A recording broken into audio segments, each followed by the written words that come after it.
Hi, I'm Kelly, and I'm 35 years old, doing really well in the world of interior design. For the longest time, I thought I had the perfect family. My brother Paul and I have always been close, and we were raised to be tight-knit, always supporting each other. But everything changed when Paul met Maria. One day, Paul called me up, excited as ever. Kelly, you won't believe it. I've met the most amazing woman. He was practically glowing through the phone. I was genuinely happy for him. Paul and I always shared everything, so hearing about this new chapter in his life made me excited too. Fast forward 5 months, and suddenly Paul dropped a bombshell. We're getting married, he announced one morning over coffee. I almost choked on my drink. Married? Paul, you barely know her. I tried to hide my shock, but he was completely head over heels in love with Maria. The wedding was a whirlwind, happening so fast, and before I knew it, I had a new sister-in-law. At first, Maria seemed lovely. She was all smiles, very polite, and appeared to fit right in with the family. But honestly, something about her felt a little off to me. During one of our family dinners, I started noticing small things. For example, she would steer the conversation in strange directions. "Oh, Kelly, you're still single, right? Don't worry. I'm sure you'll find someone eventually." She said it with a smile, but there was always this tiny hint of judgment underneath her words. I tried to ignore it at first, but the comments kept coming. Every time, they were sugar-coated, but there was always a little sting to them. It was as if she was subtly trying to bring me down. One day, I was helping Mom in the kitchen, and I overheard Maria talking to Paul in the next room. "Honey, don't you think Kelly's job is a bit unstable? I'm just concerned about her future," she said. That hit me hard. I had worked so hard to build my business from scratch, and it was thriving. To hear her question my career, like that made my blood boil. Things only got worse from there. At Paul's birthday party, Maria accidentally spilled red wine on my brand new dress. "Oh, I'm so clumsy," she said, laughing. "But don't worry, it probably wasn't that expensive, right?" I smiled through it, but inside, I was furious. It felt intentional, like she was trying to humiliate me. Later that night, I vented to my best friend, Rachel. "Something's not right with Maria," I said, frustrated. Rachel nodded in agreement. "I've noticed it too. The way she looks at you when she thinks no one's watching, it's like she's sizing up the competition," Rachel said. That made me pause. Was I imagining things, or was Maria really trying to get between me and my family? I sighed. But Paul's so happy, and Mom and Dad love her. Am I just overthinking this? Rachel looked at me seriously. "Trust your gut, Kelly. Keep your eyes open." That stuck with me, and from that point on, I started paying more attention. Slowly, I watched as Maria inserted herself deeper and deeper into every part of our family life. She volunteered to help Dad with his finances, constantly offering critiques about how he managed things. She reorganized Mom's entire kitchen, claiming it would be more efficient her way. Little by little, she was changing everything, and no one seemed to notice but me. What worried me most, though, was how Paul started to change. My brother, who used to be so outgoing and full of life, became quieter and more reserved. Whenever we'd talk, he would always defer to Maria's opinion, like he couldn't make a decision without checking with her first. It was so unlike him, and I couldn't shake the feeling that something was terribly wrong. One afternoon, while out shopping with Mom, I tried to bring it up. "Have you noticed anything strange about Paul lately?" I asked. Mom just smiled and shook her head. "Oh, you're overthinking it, dear. Maria's been wonderful to him." But I wasn't so sure. Something was changing, and I had a sinking feeling that Maria was behind it. I just didn't know how to make anyone see it before it was too late. I decided to talk to my mom about what was happening. "Mom, have you noticed anything different about Paul lately?" I asked, trying to keep my voice steady. She hesitated for a moment before replying, "Well, he's married now. Change is normal, sweetheart." "But, Mom," I pressed on, "it's like he's not even the same person anymore." Mom gave me a soft smile. "You're just not used to sharing him. Give it some time." I wanted to believe her, but time only made things worse. Every family gathering turned into a battlefield of passive-aggressive comments and tense moments. I tried to keep the peace, biting my tongue when Maria would make one of her snide remarks. But the stress was getting to me. My work started to suffer. My designs weren't coming together, and I found myself losing sleep night after night. One evening, after a particularly rough family dinner where Maria had subtly criticized everything from my outfit to my latest design project, I broke down in my apartment. I couldn't hold it in anymore. The tears flowed, and I felt completely overwhelmed. Just as I was starting to pull myself together, my phone rang. It was Rachel. "Kelly, are you okay? You seemed off at dinner," she asked, her voice full of concern. I couldn't hold back anymore. Everything I had been bottling up for months spilled out. I told her about my suspicions, my fears, and how I felt that Maria was slowly isolating Paul from the rest of us. Rachel listened patiently, and when I finished, she spoke firmly. "Enough is enough, Kelly. It's time to start digging. There's more to Maria than meets the eye, and we're going to find out what it is." As I hung up the phone, I felt a strange mix of determination and dread. I loved my family, and I would do anything to protect them, even if it meant exposing the person who had slowly infiltrated our lives, hiding behind a friendly smile. Little did I know things were about to get much, much worse. The annual family barbecue at my parents' house was supposed to be a day of relaxation and bonding, but instead, it turned into a nightmare that I'll never forget. Everyone was gathered in the backyard. Dad was at the grill, Mom was setting out salads, and Paul was helping Maria with her chair. I was chatting with my cousin when Maria's voice cut through the noise, interrupting us. "Kelly, sweetie, could you grab me a drink? You're not doing anything important, right?" Her words stung, but before I could respond, Mom called everyone to the table to eat. The tension was already building, and as we sat down for the meal, it only got worse. Throughout dinner, Maria kept making little jabs. "This potato salad is delicious, Mom. Much better than the store-bought one Kelly brought last time," she said with a smirk. That was it. I couldn't stay silent any longer. "At least I contribute something, Maria. What exactly do you bring to these gatherings besides criticism?" I shot back. The entire table went silent.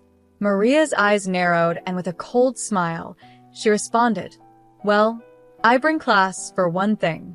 Something you clearly lack." Before I could stop myself, the words flew out of my mouth. "Class? Is that what you call being a manipulative bee?" "Kelly," Paul's voice cut through the tension, shocked by my outburst. But I didn't care anymore.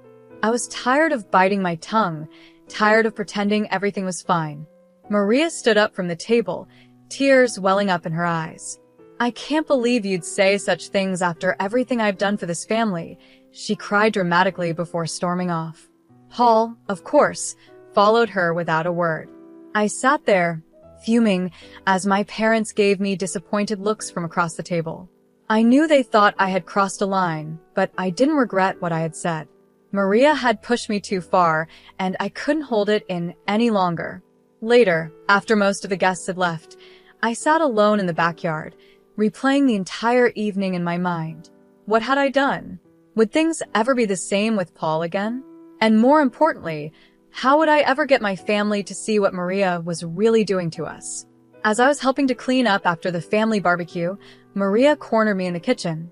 Her tone was cold and threatening as she whispered, "Listen here, you little nobody. Paul is mine now, and soon, this whole family will see you for the jealous, pathetic person you are."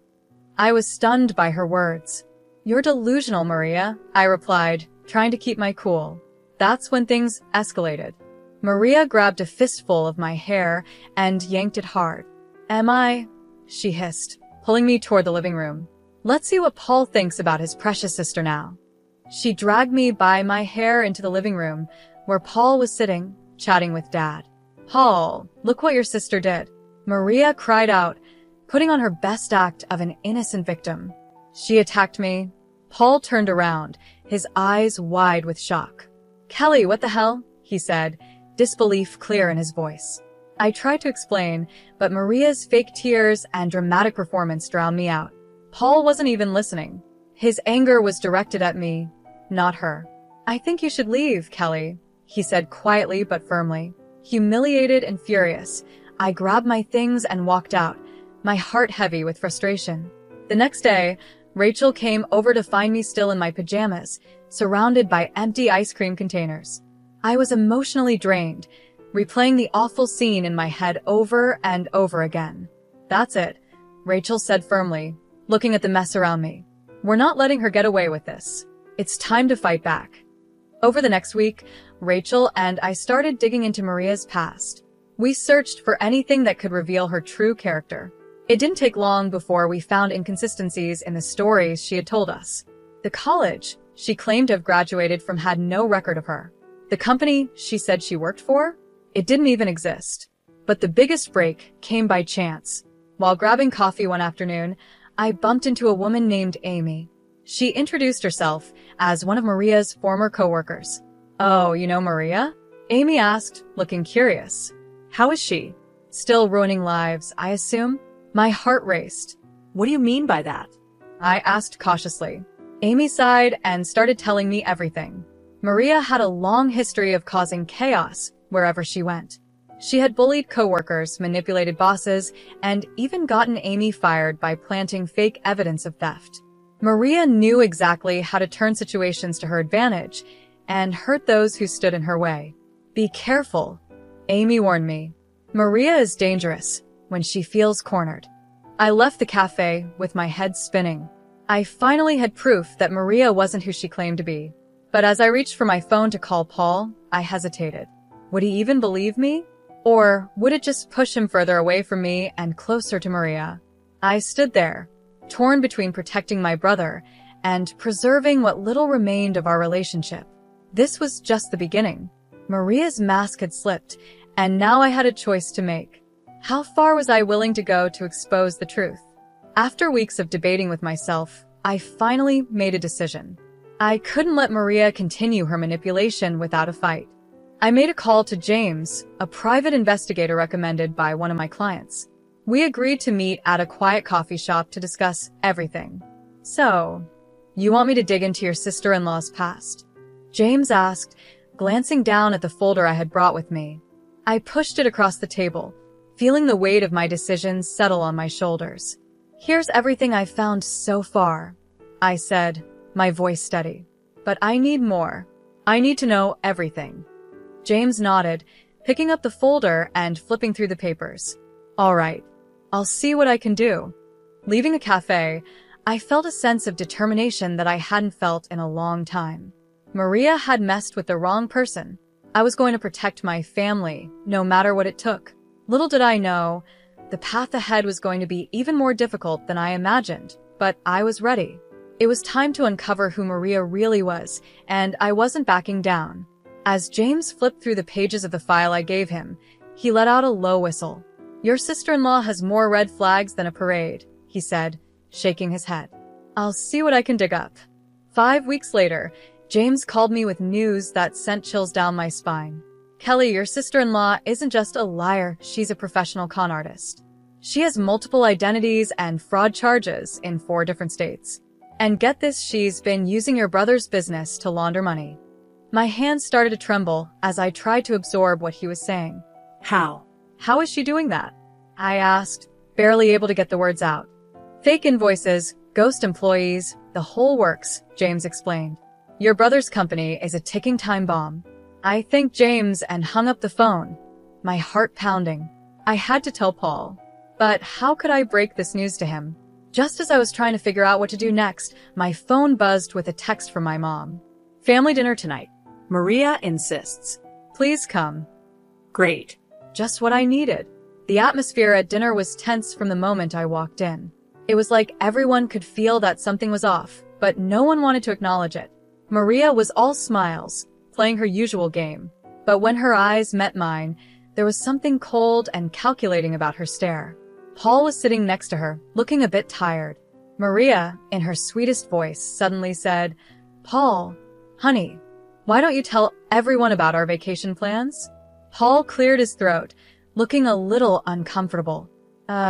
Well, we're thinking of taking a trip. Maybe an extended one. 5 months or so." I nearly choked on my drink. 5 months. I blurted out. What about the business? Maria's smile grew tighter, and she quickly answered for him. Oh, Paul can run things remotely. Right, sweetie? She said, giving him a look that made it clear she was pulling the strings.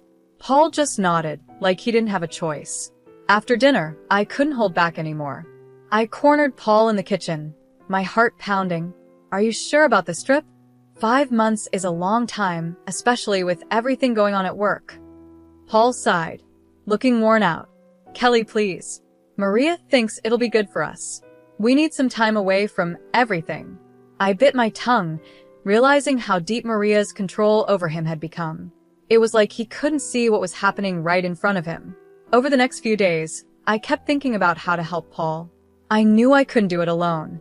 I reached out to Amy and some of the other victims I had discovered during my investigation into Maria's past. We formed a small support group, sharing our stories and the evidence we had gathered.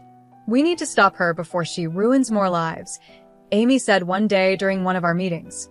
I nodded, a plan starting to form in my mind. I think I know how, I said, feeling a flicker of hope for the first time in a while. For the next week, I worked tirelessly to gather every piece of evidence I could find. I was determined to expose Maria once and for all. But she wasn't stupid. She must have sensed that something was going on. One evening, as I was leaving my office, I walked to my car and found my tire slashed. My heart sank. A note was tucked under the windshield wiper. It read, "Back off, or next time it won't be just the tires." I stood there, frozen, the fear creeping in. I quickly called Rachel, my hands still shaking. Rachel, she knows. I whispered into the phone. Maria knows I'm onto her. Rachel's voice was calm but firm. Then we need to act now, before she can do any more damage. She was right. There was no more time to waste. Maria had played her game for long enough. It was time to expose the truth and protect my brother from the web of lies she had spun. With Rachel by my side, I set the plan into motion. This was it. There was no turning back now. We were going to take Maria down, and nothing was going to stop us. I called my parents, Paul, and the rest of the family. Emergency family meeting tomorrow night. It's about Paul's safety, I said, my voice firm. As I hung up the phone, doubt crept in. Was I doing the right thing? What if this all backfired? But then, I remembered the defeated look in Paul's eyes, how Maria had manipulated him and everyone else around her. No, this had to be done. The next day seemed to drag on forever. I spent the entire day triple-checking all the evidence I had gathered, making sure every detail was solid. I rehearsed what I was going to say over and over again in my head. As the evening approached, my phone buzzed with a message from Paul. Maria's not feeling well. We might not make it. My heart sank. Of course, Maria would try to avoid this. I texted back quickly. Please, Paul. It's important. I wouldn't ask if it wasn't. Hours passed, and I heard nothing. I was starting to give up hope when I heard a car pull up outside my apartment. Peeking out the window, I saw Paul helping Maria out of the car. She looked pale and leaned on him dramatically. It was obvious that she was putting on a show. As Paul and Maria entered my apartment, the tension in the room was thick. My parents, Rachel, Amy, and a few others were already there, waiting. Maria clearly didn't expect this kind of gathering. What's going on? Paul asked, confusion evident in his voice. I took a deep breath, trying to steady my nerves. Paul, everyone, it's time you all knew the truth about Maria. I was calm but determined. This was the moment of truth. Maria's eyes narrowed. Kelly, you're being ridiculous, she snapped, but I didn't let her continue. I pulled out a stack of documents from my bag and held them up. Maria, or should I say Amanda? Or is it Lisa? How many identities do you have? I asked, staring straight at her. Paul's face went pale as I laid out the evidence in front of everyone, the fake names, the fraud charges in different states, the money laundering through his business. Amy and the others shared their stories of how Maria had manipulated them, the lies, the deceit, the way she had hurt so many people. Maria tried to interject, her voice growing hysterical. They're lying, Paul. Baby, you know me, she cried, desperately trying to keep her mask intact. But I could see Paul's disbelief turning into anger. Is it true? Paul asked, his voice shaking. Have you been using my company to launder money? The mask Maria had been wearing for so long finally cracked. Her sweet, innocent demeanor vanished, replaced by cold, hard fury. You're all idiots, she hissed, her voice dripping with venom. Paul, you are so easy to manipulate, and the rest of you? Pathetic. The room went silent. Mom gasped in shock, and Dad clenched his fists. Paul looked utterly heartbroken, his world crashing down around him. Maria saw her way out and made a dash for the door, but Amy was quicker. She stepped in front of Maria, blocking her escape. Not so fast, Amy said firmly. The police are on their way. The next few hours were a blur. Maria was arrested, screaming and shouting threats as she was led away in handcuffs. She didn't try to hide her true nature anymore. The mask was gone, and all that was left was the real Maria, manipulative and dangerous. Paul sat in silence for the rest of the evening, trying to process everything that had just happened. It was hard to watch him like that, knowing how much pain Maria had caused him. Days turned into weeks. Paul filed for divorce almost immediately. He also worked tirelessly to save his business, trying to undo the damage Maria had done. It was going to be a long road to recovery, but Paul was strong. I knew he would make it through, even if it took time. As for me, I was relieved. We had exposed Maria for who she really was. I had protected my family, and even though it was a painful experience, I knew we were all better off now that Maria was out of our lives for good. In the end, it wasn't just about the evidence or the lies. It was about standing up for what was right, even when it was hard. And I knew that Paul would heal, and our family would become stronger because of it. We had faced the truth, and we had won. I stood by Paul's side through everything. Months later, as we celebrated the successful relaunch of his company, he pulled me aside and said, "Kelly, I'm sorry I didn't believe you sooner. Thank you for not giving up on me." I hugged him tightly, feeling our bond stronger than ever. As I looked around at my family, now free from Maria's toxic influence, I realized how important it is to trust your instincts and stand up to people who try to bring you down. It wasn't easy, but it was worth it. We were free, together, and stronger for having gone through this storm. And that's the end of my story. Now, I have a question for you. If you found out your sibling's spouse was a criminal, would you expose them or stay quiet to protect your sibling's happiness? What's more important, family peace or justice? Let me know your thoughts in the comments. It's a tough decision, and I'm curious to hear what you would do. If you enjoyed this wild story, don't forget to hit that like button.